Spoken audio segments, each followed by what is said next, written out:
तो हमने question number 4 complete कर लिया। अब बात करते हैं क्वेश्चन नंबर 5 की। क्वेश्चन नंबर 5 में हमें दिया वेन डायग्राम, अर्थात जो भी एक हमारे को अलग अलग 4 ऑप्शंस दिए हुए, इनको चारों के हमें वेन डायग्राम बना के बताने। तो वेन डायग्राम को हमने एक्सरसाइज पहले पढ़ा था 1.4 के अंदर वेन डायग्राम कैसे बनाते हैं। उसी आधार पर हमें ये अलग अलग कंडीशन दे रखी, उनके हमें वेन डायग्राम बना के बताने। तो चलो आगे वेन डायग्राम देखते हैं। यहाँ पे हम अच्छे से समझ लेंगे कि वेन डायग्राम कैसे बनाया जाता है। ठीक है, तो सबसे पहले इसमें दिया हुआ ए यूनियन बी। तो वेन डायग्राम बनाने के लिए पहले एक आयताकार रूप लेते हैं जिसमें यूनिवर्सल सेट होता है। ठीक है, इस प्रकार से लेते हैं, ये आयताकार रूप ब्लॉक हो गया। ठीक है, ये क्या है, यूनिवर्सल सेट का सेट है। फिर उसमें सेट है ए यूनियन बी। तो ए यूनियन बी का हमने पहले ही बनाया है, फिर से बनाते। अगर ए यूनियन बी का सेट है, सेट कुछ इस प्रकार से बनेगा। ठीक है, और ये कुछ इस प्रकार से बी का हो गया। ये ए है, ये बी है। ठीक है, यूनियन में क्या करते हैं, यूनियन के अंदर सारा आता है ये एलिमेंट, ए वाला, ये भी यूनियन के अंदर ही आता है। ए यूनियन बी के अंदर ये सारा आ गया। ठीक है, अर्थात जैसे ब्लॉक वाला जो भी है वो सारा ए और यूनियन बी के अंतर्गत आ गया। जो हमारा ये ब्लॉक है उसको बोलते हैं हम ए यूनियन बी, इसे डिनोट करते हैं। अब इसने पूछा ए यूनियन बी का कॉम्प्लीमेंट पूछा है। तो ए यूनियन बी तो ये हो गया, कॉम्प्लीमेंट कौन सा बचा। तो जो कॉम्प्लीमेंट कौन सा होता है, उल्टा जो हो गया उसके अलावा जो भी बाकी वो उसका कॉम्प्लीमेंट या पूरक होता है। ठीक है, तो हमारा ये है ए यूनियन बी, तो ये जिसके अलावा अब इस चीज के अलावा जो भी बचा हुआ पार्ट है वो सारा इसका कॉम्प्लीमेंट होगा। ठीक है, हमने इसको इस प्रकार से दर्शा गए, कॉम्प्लीमेंट को इस प्रकार से दर्शा देंगे। हम इसे लाइन डिनोट कर देंगे, ये हमारा कॉम्प्लीमेंट हो गया। यहाँ से लेके यहाँ तक ये अंदर वाला नहीं आएगा इसके अंतर्गत। ठीक है, जो भी ये वर्ताकार रूप में है वो इसमें कुछ भी नहीं आएगा। जो हमारा ये सीधी लाइन है ये तो हमारा कॉम्प्लीमेंट हो गया। और जो खड़ी लाइन है वो हमारा क्या हुआ, ए यूनियन बी है, सेट है, और इसका कॉम्प्लीमेंट कौन सा होगा, ये वाला। तो ये क्या हो गया, ए यूनियन बी का होल कॉम्प्लीमेंट। ठीक है, कैसे किया, जो भी हमने पहले ए यूनियन बी बनाया, तो ए यूनियन बी बनाया, तो ए यूनियन बी को हम जो भी सेट होते हैं, यूनिवर्सल सेट के सब सेट होते हैं, उनको वर्ताकार रूप में हम डिनोट करते हैं। ये मैंने पहले बताया। ठीक है, अब पहले उसको डार्क कर लेते हैं, हम इसको डार्क कर लेते हैं इस प्रकार से, जिससे हमें पता चल जाए कि दोनों अलग अलग पता चल जाए कि कौन कौन से इसके अंतर्गत आ रहे हैं। ठीक है, तो जो भी ये खड़ी लाइन है ये तो गया ए यूनियन बी वाला पार्ट हमारे पास। तो ए यूनियन बी वाला पार्ट तो हमें प्राप्त हो गया। अब बात करते हैं हम ए यूनियन के कॉम्प्लीमेंट की। तो कॉम्प्लीमेंट किस प्रकार से आएगा, तो जो भी ए यूनियन बी के अलावा जो भी यूनिवर्सल सेट का जो भी पार्ट बचा है वो सारा इसके कॉम्प्लीमेंट के अंतर्गत आएगा। ठीक है, तो यूनियन वाला पार्ट तो ये हो गया। इसके अलावा जो भी ये लाइनें हैं, हमने खाली बचा हुआ भाग है इसमें इस लाइन से दर्शाया, और ये क्या हो गया, ए यूनियन बी का कॉम्प्लीमेंट हो गया। ये हमारा वेन डायग्राम, सिर्फ इसमें वेन डायग्राम इतना ही बनाना है। ठीक है, आगे समझे। अब बात करते हैं सेकंड पार्ट की। सेकंड पार्ट में भी वही तरह से बनाना है, यूनिवर्सल सेट क्रिएट करना है, एक बनाना है आयताकार प्रारूप में। उसमें आता है सेट ए बी। ठीक है, अब इसमें पूछा क्या बनाना है, ए डैश बनाना है, ए कॉम्प्लीमेंट। सेट ए तो ये है, इसका कॉम्प्लीमेंट किस प्रकार से बनाएंगे, तो कॉम्प्लीमेंट कौन सा हो गया, कॉम्प्लीमेंट इसका ये हो गया, ए का कॉम्प्लीमेंट।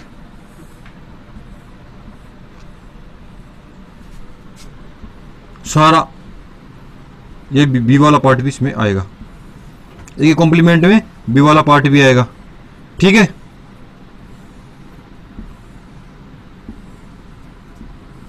ये इसको अंदर से लिख देता हूं मैं, ए, और ये हमारा बी।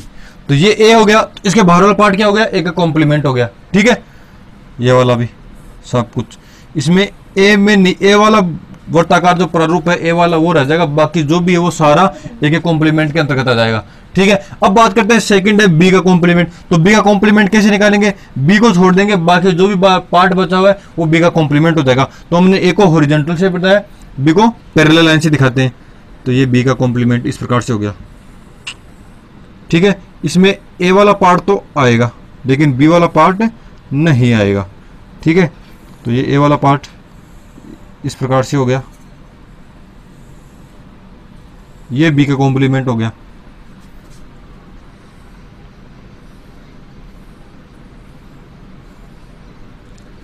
अब बात करते हैं इसमें ए का कॉम्प्लीमेंट इंटरसेक्शन बी का कॉम्प्लीमेंट।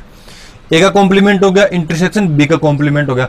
तो कॉम्प्लीमेंट का इंटरसेक्शन लेने पर, अर्थात इंटरसेक्शन में क्या लेते हैं, जो कॉमन होता है। क्या होता है, जो दोनों में कॉमन होता है। तो अब इस सेट में देखो कॉमन चार्ज क्या है, ये तो हॉरिजॉन्टल लाइन और पैरेलल लाइन दोनों कॉमन है। तो जो जो बार पैरेलल लाइन और वो हॉरिजॉन्टल लाइन एक साथ आ रही है, वो इसका क्या हो जाएगा, ए का कॉम्प्लीमेंट इंटरसेक्शन बी का कॉम्प्लीमेंट। अर्थात जो भी ये डायग्राम बना हुआ है हॉरिजॉन्टल और पैरेलल लाइन दोनों साथ में, एच एंड पी जो भी दोनों साथ में है, वो हमारा क्या हो जाएगा, ए डैश इंटरसेक्शन बी डैश। किस प्रकार से होगा, एक बार फिर से बताता हूं। ए का कॉम्प्लीमेंट लेंगे, ए का कॉम्प्लीमेंट लेंगे, हमने हॉरिजॉन्टल रूप में लिया, तो कॉम्प्लीमेंट के अंदर वर्त ए को ऐड नहीं करेंगे, क्योंकि वर्त ए के अलावा जो भी है बाहर वाला सारा इसके कॉम्प्लीमेंट में आ जाएगा। उसी प्रकार हमने बी का कॉम्प्लीमेंट निकाला, तो बी का कॉम्प्लीमेंट बी वाले वर्त के अलावा जितना भी मैटर है वो सारा बी के कॉम्प्लीमेंट में आ जाएगा, ए भी सम्मिलित हो जाएगा उसमें। ठीक है, अब इन दोनों का इंटरसेक्शन लेना है, तो इंटरसेक्शन में कौन सी चीज लेते हैं, इंटरसेक्शन में हम दोनों का कॉमन लेते हैं, दोनों का कॉमन लेते हैं। तो ए का कॉम्प्लीमेंट और बी का कॉम्प्लीमेंट दोनों का कॉमन कौन सा पार्ट है, ये जो भी जालीनुमा संरचना से बन रही है। ठीक है, इस बी के अंदर सिर्फ ओरिजेंटल लाइन है, इसमें ए में पैरेलल लाइन है, तो बी और ए वाला पार्ट नहीं आएगा, बाकी जो भी पार्ट आएगा वो इसके अंतर्गत आ जाएगा। ये हमारा वेन डायग्राम हो गया सेकंड पार्ट का।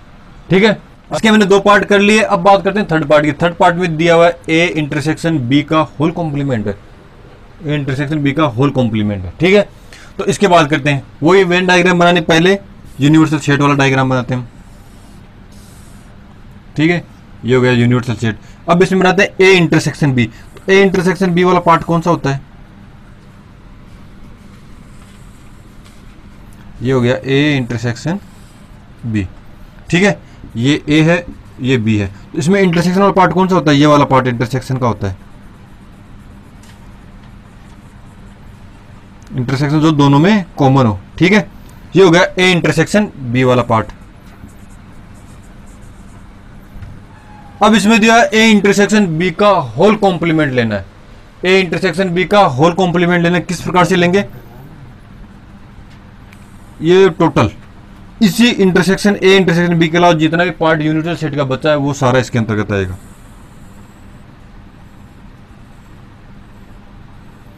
ये वाला सारा यहां तक जो भी हमने ए इंटरसेक्शन बी वाला डायग्राम ये इतना तक बनाया है, इसके अलावा जो भी पार्ट है, इसके अलावा जो भी पार्ट है सारा ए इंटरसेक्शन बी के कॉम्प्लीमेंट के अंतर्गत आएगा। इसको छोड़ के जो अधिक डार्क वाला पार्ट है इसको छोड़ करके सारा पार्ट ए इंटरसेक्शन बी वाले कॉम्प्लीमेंट के रूप में आएगा। ठीक है, ये बन गया इसका वेन डायग्राम। इसको हम डिनोट करते हैं ए इंटरसेक्शन बी का होल कॉम्प्लीमेंट। हो गया, थर्ड भी कंप्लीट हो गया। अब बात करते हैं फोर्थ की।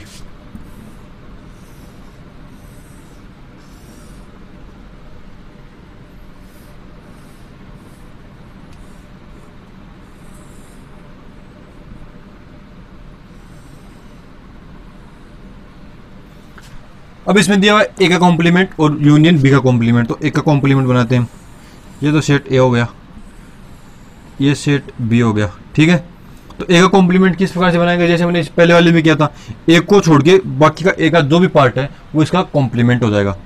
तो ये ए है, तो इसके बाहर वाला जितने पार्ट है ए वाले वर्त, ये वर्त ए का हो गया, इसके बाहर वाला सेट ए हो गया वर्त के रूप में, इसके बाहर वाला जितने भी पार्ट है वो सारा इसका कॉम्प्लीमेंट हो जाएगा। ठीक है, तो ये इसका कॉम्प्लीमेंट हो गया। ये तो इसको ऐड नहीं करेंगे यहाँ पे, ये सारा का सारा इसमें कॉम्प्लीमेंट के रूप में आ गया। ये वाला बी वाला पार्ट भी सारा कॉम्प्लीमेंट एक कॉम्प्लीमेंट के रूप में आएगा। ठीक है, अब उसी प्रकार निकालना है बी का कॉम्प्लीमेंट। जैसे हमने बी का कॉम्प्लीमेंट निकाला था, तो बी का कॉम्प्लीमेंट इस ए का हमने पैरेलल लाइन में ले लिया, बी का हॉरिजॉन्टल लाइन के रूप में ले लेते हैं, या खड़ी लाइन है और तिरछी लाइन है, एक या खड़ी लाइन है बी का हो जाएगा। तो ये बी का कॉम्प्लीमेंट निकालेंगे हम, ये बी का कॉम्प्लीमेंट होगा। इसको बी को ऐड नहीं करेंगे, बाकी सारा पार्ट आ जाएगा इसमें। ठीक है, ये हो गया, ये बी वाला पार्ट हो गया, ये बी का कॉम्प्लीमेंट और ए का कॉम्प्लीमेंट। अब इसमें दिया हुआ ए का कॉम्प्लीमेंट यूनियन बी का कॉम्प्लीमेंट, अर्थात ए का कॉम्प्लीमेंट यूनियन बी का कॉम्प्लीमेंट। तो इसमें जितना भी सारा ये यूनिवर्सल सेट हो गया, ए और बी का कॉम्प्लीमेंट, तो जो कॉमन डायग्राम वाला बाहर है जालीनुमा सा संरचना बन रही है, वो साथ साथ में ए का कॉम्प्लीमेंट में ये भी आ रहा है, बी का कॉम्प्लीमेंट में ये आ रहा है, ए के कॉम्प्लीमेंट ये आ रहा है। तो इसमें जो भी जितना भी डायग्राम सारा बना हुआ है, ये सारा का सारा क्या हो जाएगा, ए का कॉम्प्लीमेंट यूनियन बी का कॉम्प्लीमेंट। ठीक है, तो ये हमारा क्वेश्चन नंबर 4 भी हो गया। अर्थात 5 का फोर्थ पार्ट भी हमारा कंप्लीट होगा। किस प्रकार से हो गया, ए का कॉम्प्लीमेंट निकालना है, ए को छोड़कर सेट के बाहर का जितना भी सारा एलिमेंट है वो सारा ए का कॉम्प्लीमेंट होगा। फिर बी का कॉम्प्लीमेंट, बी को छोड़ के जितने भी सारा मैटर बचा हुआ है बाहर का यूनिवर्सल सेट का वो सारा उसके बी के कॉम्प्लीमेंट में आ जाएगा। फिर इन दोनों का यूनियन निकालेंगे। यूनियन में मतलब जो भी आता है सारा होता है, जो कॉमन पार्ट होता है वो एक बार होता है, लेकिन जो सिंगल पार्ट होता है वो भी आएगा। तो इसमें ये भी आएगा, ये वर्थ वाला बी वाला भी आएगा और इसका कॉम्प्लीमेंट भी आएगा। ठीक है, क्यों, क्योंकि ए वाला तो ए कॉम्प्लीमेंट में ए तो नहीं आएगा, लेकिन बी के कॉम्प्लीमेंट में ए आएगा ना। ए के कॉम्प्लीमेंट में ये ए वाला तो नहीं आएगा, लेकिन ये बी वाला तो आएगा ना। तो इस प्रकार ये सारा मैटर जो भी है वो इस यूनियन के अंतर्गत आ जाएगा। ठीक है, क्वेश्चन नंबर 5 अपना कंप्लीट हो गया। अब बात करते हैं क्वेश्चन नंबर 6 की। क्वेश्चन नंबर 6 में हमारा क्वेश्चन इस प्रकार से दिया हुआ है कि यूं कोई एक किसी समतल में स्थित सभी त्रिभुजों का समुच्चय है। यूं कोई यूनिवर्सल सेट है, सार्वत्रिक समुच्चय है जो किसी समतल में स्थित सभी त्रिभुजों का समुच्चय है, तथा कोई ए कोई सबसेट है या उसका सेट है उन सभी त्रिभुजों का समुच्चय है जिसका कम से कम एक कोण 60 डिग्री से भिन्न हो, अर्थात 60 डिग्री से भिन्न हो, अलग हो। तो हमें इसका कॉम्प्लीमेंट निकालना है। कॉम्प्लीमेंट निकालना तो सबसे पहले बात करेंगे ए क्या है। यू क्या है, यूनिवर्सल सेट है जो क्या है, सार्वत्रिक समुच्चय है। किनका, सभी त्रिभुजों का, सभी त्रिभुजों का समुच्चय है। ठीक है, सभी त्रिभुजों का समुच्चय है। और ए क्या है, कम से कम जिसका एक ऐसा त्रिभुज है, त्रिभुज जिसका कम से कम एक कोण 60 डिग्री से भिन्न हो।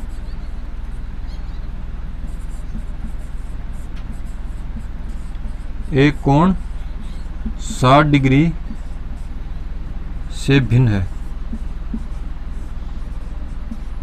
ठीक है, ये हो गया। तो हमें निकालना इसका ए का कॉम्प्लीमेंट। इसको इस प्रकार से समझे कि यूनिवर्सल सेट हो गया जिसमें सभी प्रकार के त्रिभुज आते हैं। ए है जिसका ए कोण 60 डिग्री से भिन्न है, अर्थात उसका ए कोण 60 डिग्री के अलावा है। ठीक है, बाकी कोण 60 डिग्री हो भी सकते हैं, नहीं भी हो सकते, लेकिन एक कोण वो तो 60 डिग्री से भिन्न है।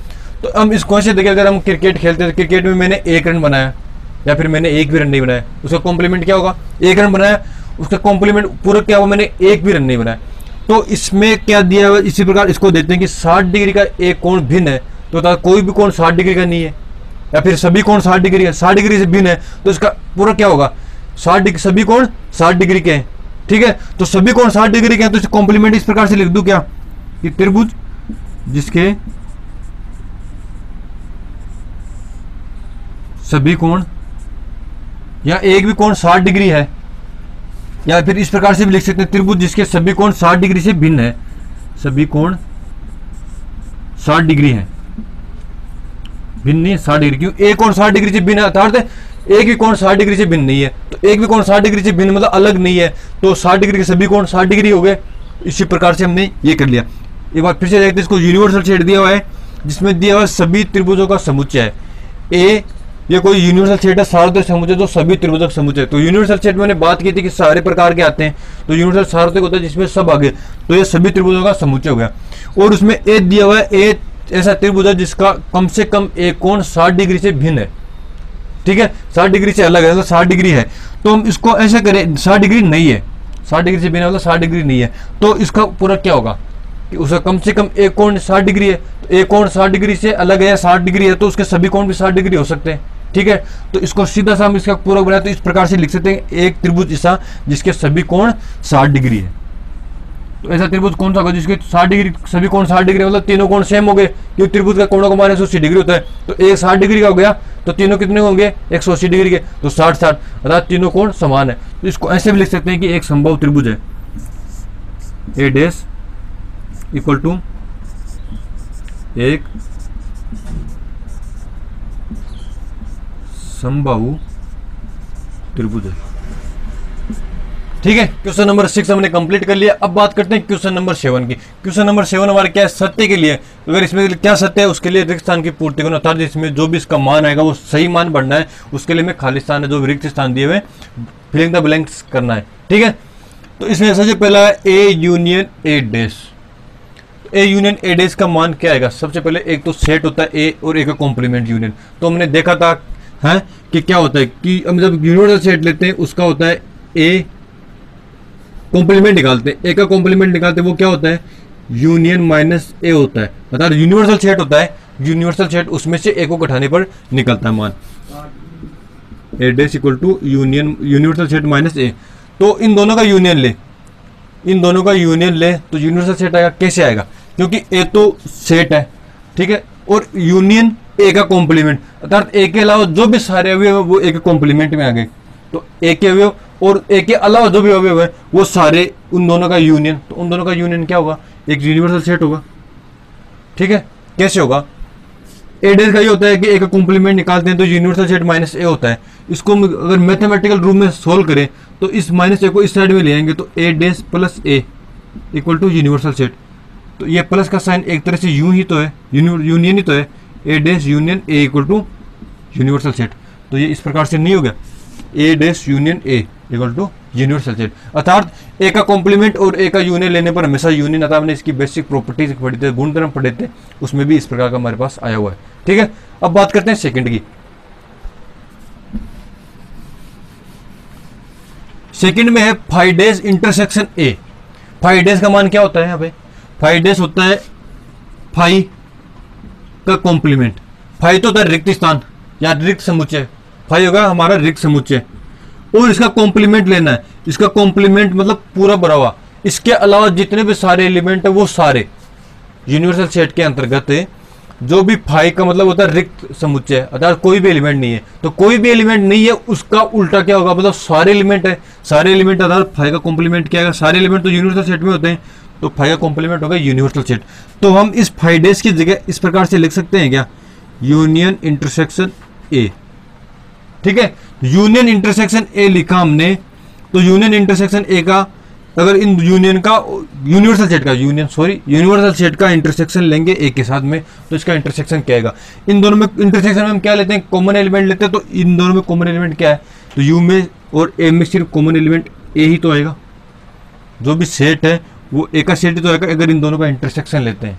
ठीक है, इंटरसेक्शन हमें आसानी से पता है, हमने पिछले बहुत सारे क्वेश्चन कर लिए इंटरसेक्शन के, यूनियन के भी कर लिए, तो ये आसानी से अब बता सकते हैं। सेकंड भी कंप्लीट हो गया। अब बात करते हैं थर्ड की। थर्ड में दिया हुआ A intersection A days, A intersection A days. तो हम यहाँ पे देखें, इसको देखते हैं तो एक साइड में समझने की कोशिश करते हैं। जैसे कि यूनियन में बताया था कि हम दोनों अलग होते हैं, तो एक का उल्टा होता है ए डेज, एकदम विपरीत, एक का एकदम विपरीत। जो ए में है वो ए डेज में कोई भी एलिमेंट नहीं है, अर्थात इस प्रकार से कहते हैं यूनिवर्सल सेट में ए है तो ए के अलावा ए में जो एलिमेंट आएंगे उसके अलावा जो बाकी के एलिमेंट है वो ए डेज में आएंगे, अर्थात ये दोनों एकदम विपरीत है, इन दोनों में कोई कॉमन एलिमेंट नहीं होता। अगर अब इन दोनों का इंटरसेक्शन निकालना है, यहाँ पे इंटरसेक्शन निकालना, तो हमें कोई दो सेट इस प्रकार से दिए हुए हैं कि इनमें कोई भी एलिमेंट कॉमन नहीं है, कॉमन एलिमेंट नहीं, तो उनका इंटरसेक्शन निकालने पर क्या आएगा? 5 आएगा। वो मैंने आपको समझा दिया किस प्रकार से 5 आएगा। अब बात करते हैं फोर्थ की। थर्ड कंप्लीट हो गया। फोर्थ में दिया हुआ है यू डेज। यू डेज अर्थात यूनिवर्सल सेट का डेज। यूनिवर्सल सेट का डेज किस प्रकार से निकालते हैं, चलो वो भी देखते हैं। जैसे अपने पास यूनिवर्सल सेट है उसमें बहुत सारे एलिमेंट आते हैं, ठीक है, सारे एलिमेंट आते हैं, बहुत सारे एलिमेंट यूनिवर्सल सेट के अंतर्गत आते हैं। अब बात करते हैं इसके डेज की। डेज मतलब इसका विपरीत, इसमें सारे एलिमेंट आते हैं, तो सारे एलिमेंट का कॉम्प्लीमेंट क्या होगा? जिसमें कोई भी एलिमेंट नहीं हो, तो कोई भी एलिमेंट नहीं हो इस प्रकार का सेट कौन सा होता है? 5 होता है। तो यू डेज को हम 5 लिख सकते हैं क्या? ठीक है, यू डेज को हमने 5 लिख दिया। क्यों? क्योंकि यूनिवर्सल सेट है, उसमें सारे एलिमेंट आते हैं, सार्वत्रिक समुच्चय होता है, इसमें जो भी इसका सबसेट निकालेंगे उसके सारे एलिमेंट इसमें होंगे। अगर इसके कॉम्प्लीमेंट लेते हैं तो इसका कॉम्प्लीमेंट लेने पर हमें वही तो सेट प्राप्त होगा जिसमें कोई भी एलिमेंट नहीं हो। एक तो सारे एलिमेंट आ गए, तो सारे एलिमेंट आ गए तो बच्चे कौन से? कुछ भी नहीं बचा, तो कुछ भी नहीं बचा मतलब 5 आएगा। तो यहाँ पे हम 5 लिख सकते हैं, 5 इंटरसेक्शन ए, 5 इंटरसेक्शन ए। ठीक है, तो 5 इंटरसेक्शन ए निकालेंगे तो 5 तो है जिसमें कोई एलिमेंट नहीं, तो इसका इंटरसेक्शन किसी के भी साथ लो, 5 के साथ में अगर किसी का भी इंटरसेक्शन लेते हैं हमेशा 5 ही आता है। ठीक है, तो ये हो गया हमारे क्वेश्चन नंबर 7 भी कंप्लीट। इसी के साथ हमारी एक्सरसाइज 1.5 भी कंप्लीट होती है। हमने 1.5 के बारे में बात कर लिया, अब इसके बारे में बात करेंगे 1.6 उसके बेसिस कॉन्सेप्ट के बारे में। ठीक है, तो इसी के साथ हमारा ये चैप्टर खत्म होता है 1.5 एक्सरसाइज वाला। उसके बाद हम 1.6 की बात करेंगे। तो अगर आपको ये वीडियो अच्छा लगा हो, आपके लिए फ़ायदेमंद हो, तो वीडियो को लाइक कीजिए, अपने कमेंट सेक्शन में अपना सुझाव जरूर दें तथा चैनल को सब्सक्राइब करना ना भूलें और शेयर जरूर करें। धन्यवाद।